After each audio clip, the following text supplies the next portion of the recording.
राम के बनिए, राम के बनाइए और राम के लिए ही कार्य करिए। एक बात याद रखना, हम राम के हो गए, राम का भजन कर रहे हैं, पर अगर राम का काम नहीं कर रहे हैं तो भी किसी काम की बात नहीं है। क्योंकि विभीषण से हनुमान जी ने कहा था, विभीषण तुम राम का भजन तो करते हो, पर तुमने राम के लिए अभी तक किया ही क्या है?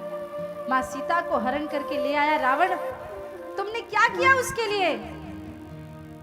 जब विभीषण ने विद्रोह किया और रावण से कहा क्या आप ऐसा नहीं कर सकते, तब राम ने जब विभीषण को शरण में लिया तो राम का नाम लेने के साथ साथ राम का काम भी करना पड़ेगा।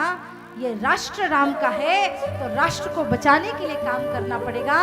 इसलिए हम राम का गुणगान करेंगे, राम का भजन करेंगे, परंतु उसके साथ साथ राम के लिए काम करेंगे, जिएंगे तो राम के लिए, और अगर मरना भी पड़ा तो हंसते हंसते प्रभु श्री राम के लिए अपना जीवन समर्पित कर देंगे, अपना जीवन निछावर कर देंगे। और जब दुनिया के लिए जीता है, एक किसी कवि ने कहा है, यह तो बतलाओ कौन यहाँ जिसको प्राणों से प्यार नहीं, मगर जगत में जुड़ा शुरू से मित्र कहाँ संगार नहीं है। मृत्यु क्या है वस्त्र बदलना, कुछ पल का विश्राम साथियों, जीवन एक अखंड पर्व है, साधारण त्योहार नहीं है। जीना सबसे बड़ी कला है, लेकिन यह एक अटल सत्य है कि मरने से डरने वाले को जीने का अधिकार नहीं है।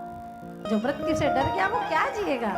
तो कायरों की तरह 100 साल जीने से अच्छा एक वीर की तरह 50 साल 25 साल भी जियोगे तो काफी है। लेकिन देश धर्म समाज और राम के लिए काम करना।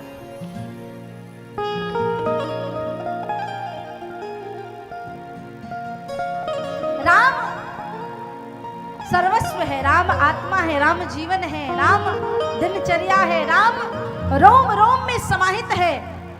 और जिसने राम को जीवन में उतार लिया, जिसने राम का स्वरूप धारण कर लिया, जिसने राम को अंतर्मन से, क्योंकि राम वो है कि मैं आपको एक प्रसंग बताती हूँ, आप सुन के आश्चर्य करेंगे, कितना विशाल जीवन है राम का।